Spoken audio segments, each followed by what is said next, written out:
Hey everybody, and welcome to Q&A Wednesday, where I answer the questions that you have about your health and fitness goals. Now I'm so excited that it's working this week. Last week I hit play and having internet issues. So fortunately, I think we've got that figured out. Might have to get a new router in the near future, but it's working tonight. So really great topic, and I want to tell you how I came on this topic. Last week I was scrolling through social media, probably through Instagram, and a former coach had a really great post, and I resonated with it so hard. So let me tell you what the post said. One of my former coaches that I've used, he's a pro bodybuilding, women's bodybuilding coach named Shelby Starnes. He's amazing.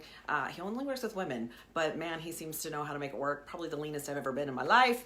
But his comment was really good. I want to make sure I get this right. And what he said was, setting goals is easy, a child can do it. Figuring out what kind of price you are willing to pay is where the real work comes in. And I just thought, wow, that's really what it is, because I hear people all the time say things like, well, I could never do what you do. Oh, okay. Well, then I guess you can't. That's a choice.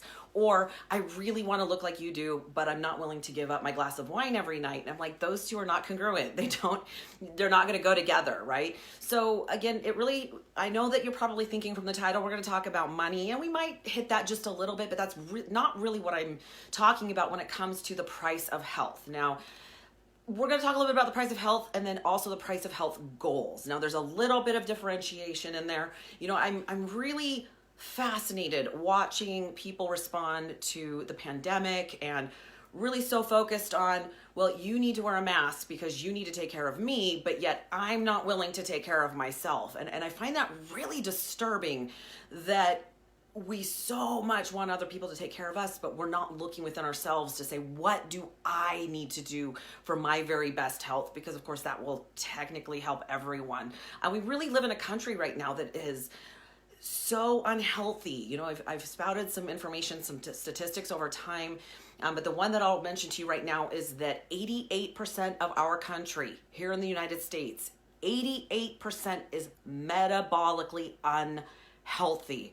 And that is not okay. I mean, that's a huge number. That's insane to me, that we have gotten to the point where such a huge proportion of our country is just extremely unhealthy. So, it really kind of comes down to a couple of things. Again, we're going to talk a little bit about health in general. We're also going to talk about your health goals, which might overlap just a little bit. But if you really look at the price of just being a healthy person, there are some things that you're going to have to decide that you're willing to do. And it's fascinating to me, the things that I hear people say, even being, facing death or facing extreme diseases, and yet people are unwilling to change their habits and their health choices in order to be a healthier person. I don't know about you, but I want a quality of life as I get older. I'm 46, proud to say it. Grandma had grandbaby today. She's so funny.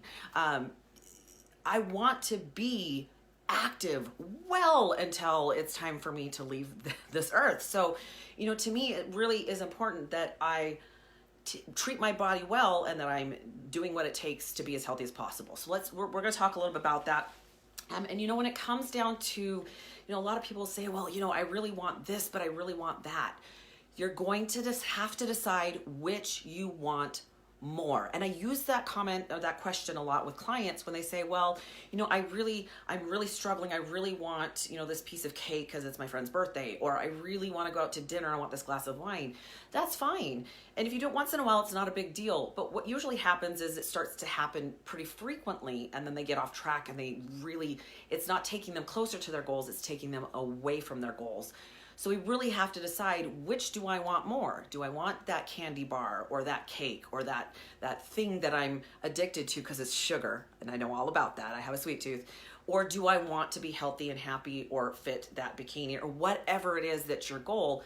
You're going to have to decide which is more important to you. And I do get to the point, even with my clients who make really great progress, they come to a point where I say, you're going to have to decide what your balance is, right? To some degree, they've done great, but to get any further, they're going to have to pay a price. And that price might be cutting out alcohol, cutting out that weekly date night at the movies with the great big tub of popcorn, hopefully, I think movie theaters are opening back up at this point. That whatever it is that is something that you love, I'm not saying you can never have it, but you might have to decide that that is not as important right now as where I'm trying to go. If you look at what it takes for when I was competing to get on stage, it's really interesting. I follow a competitor page on Facebook, and one of the things they talk about is one of the questions somebody asked was, how many people drink during their prep, and what can you drink? And I'm like, I've never drank during prep. Never, ever, ever had alcohol during prep. It is so counterproductive to what you're trying to accomplish that to me, it's not even a question. I also saw a coach post something about they let their people eat cookies during prep. And I'm going, what are you prepping for? This is not a contest for eating food. This is pushing your body to its limit. So to me, it's worth it to pay the price to cut those things out to have my very, very best physique on stage. Now, again, you're probably not a competitor. That's not what this is about. I'm just using that as an example, but that is the price that I'm willing to pay in order to reach my goal for that moment. So let's talk a little bit about the things that it might cost you. And again, we might hit money just a little bit, but for the most part, we're going to talk about the cost of things that you're going to have to pay in order to reach your goals. Number one, you're probably going to have to change some habits, right? And that's probably one of our biggest struggles. I would say the physical part usually of our health goals is the easiest part. The hardest part is this, right? What our brain does. And there is some semblance of a vibration of change that is uncomfortable. As humans, we don't like change. We don't like how that feels. It's hard. It's changing something that we're fundamentally comfortable with to do something different, right? And that's a difficult choice. So there are habits that you might have to give up and habits that you're going to have to include. And those can be things like not bringing junk food home, not having a glass of wine every night or a beer every weekend, right? You have to decide which habits are going to get you closer to your goal and which habits are going to take you further from your goal. Now, if you're talking about overall health, that's going to be things like choosing whole, clean foods more than you're choosing the processed garbage that you find in the middle shelves at the grocery store. That's some of the habits that you're going to have to change. Here's the thing. Food is food. The stuff you buy in the shelves that are shelf stable, that is not food. That we need to come up with a different word for that. It needs to be like boxed chemicals, something. But there needs to be a way to differentiate that if you predominantly eat fast food, something that does not have to be refrigerated or kept fresh, you're probably doing things to your body that it's not your best options. And I know you don't want to hear it. I'm very aware, and I know somewhere in the background you're screaming at me, but I like this stuff. You can't tell me what to do. I can't tell you what to do, but I am going to tell you that it's a choice. And if you want to have a healthy body, you only get one. You only get one. It's perishable. You only get one. So you're going to have to make those choices. So what are those things that you're going to have? What are the habits you're going to have to change? You're going to have to learn new coping skills. That's something that was a huge one for me because I learned to eat junk when I was stressed out or when I was bored, right? So comfort food, we grow up with that. Oh, you hurt yourself. Here's some ice cream. Here's candy. We've learned somewhere in there that it makes us feel good. And so those are the things we crave when we're stressed or struggling, right? So the problem with that is that over time, that creates health issues. So those are things that you're going to have to work with. You're going to have to create new habits to take place of those old ones. Okay, I've got my heater on over here and it is roasting me right now. My studio is out in the garage and there are certain times of year that I just freeze to death out here. So today is not one of them. It's been beautiful out. So one of the things you're going to have to change, habits. Let's talk about time. You are going to have to prioritize your time. Now, here's the deal. The one thing when people tell me that they're just too busy, I'm like, okay, but that's a priority. Because if you're too busy, then you don't have time to sit down and watch Netflix for hours on end. You have to make that choice. Or if maybe your job is just a ridiculous amount of hours, find a new job. I don't know what to tell you about that. I get that it's hard to find jobs these days and that you might not have a choice at the moment, but it really comes down to what do you want more? So time, you're going to have to take time to make better food. You might have to cook. You might have to learn to cook. That's what YouTube is for, right? You might have to prep your food in advance. That's what I do. I am busy AF. I don't have time to make a bunch of meals every day. I batch cook twice a week so that my food's ready to go. I don't have to think about it. You might need to go to the gym or go outside for a walk. The weather's beautiful. Go do something. But you're going to have to prioritize your time. And that might be difficult for you. And that kind of comes back to the habit changes. But whether you have a health goal or you're just trying to go from maybe not such a great health position. I work with multiple people that have diabetes, cancer, lots of health issues. Our goal is to get them from not fabulous to at least good before we even talk about optimal, right? So those are things that we're going to have to work with in order to get them where they need to go. So it doesn't have to be crazy. It doesn't have to be a lot of energy. You just have to decide what your priority is and your focus is. Number 3, the prices that you pay. You may have to give up times with specific friends and family. Now, I know this is a difficult one, and I know I can hear y'all saying, but they're family. I can't not spend time with my family. I get it, but you have to understand you become like the closest 5 people to you. So if your friends go out every weekend and they drink wine every weekend, guess what you probably do? That's just how it rolls. You can use that to a positive part though. If the 5 people you spend most time with work out every day, you probably work out every day. If the 5 people you spend the most time with are millionaires or billionaires, you're probably on your way to that position as well. So again, you want to be around people that lift you up or at least catapult you towards your goal. I'm not saying you have to give up your friends, but let me tell you, there are friends that stopped communicating with me because I wasn't drinking. I wasn't eating out all the time. I do spend a lot of time at the gym. My workouts are 35 minutes, so don't think that I'm spending hours and hours, although I work there. But I just don't spend as much time with those people because our goals are not, they're not parallel, right? We're not working the same direction. But you realize that you become a different person. Your old self might have done these things. Your new self has to do something different. So the example I like to use most about that is that, way back when I hated exercise, right? Now I am a person who goes to the gym regularly, right? That's just who I am. That isn't who I was, but that is who I am now. I am the person that usually says, I'm sorry, I don't currently eat sugar. Now notice I don't say I can't, I say I don't. I'm not saying I never do, but for the most part, that's who I am. So again, you actually become a different person, not just how you look, because you can look back at my pictures. People don't even recognize me from 10, 12 years ago, but you become a different person mentally, emotionally, spiritually. You're just somebody different because you make different choices and those things become part of your life. So that is the price you might have to pay. Number 4, you're going to have to be okay making some mistakes because that is life.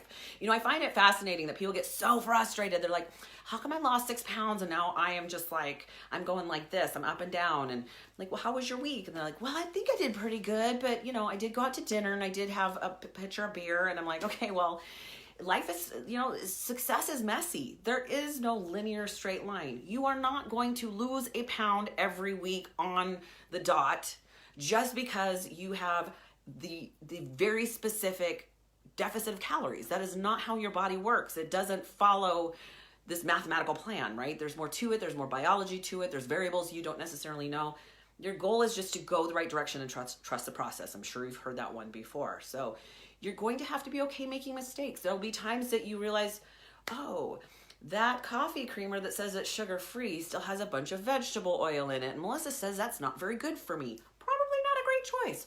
Or, wow, I just really messed up. I didn't have my food with me today. I went to the grocery store and I didn't know what to get. Those are actually, use them as learning experiences, right? When somebody comes to me and they're like, I fell off the wagon. I just had a rough week. I didn't do very well. I'm like, okay, was it worth it? And if they say, yeah, I just really needed to have a down week. I'm like, great, now get back on, let's get going. Or if they say, no, it just wasn't worth it. I just don't know what to do. I just kind of lost it. Like, okay, well, what could we do different? It's never I'm going to slap your hand. That's not my job, right? I am not your babysitter. I am your coach.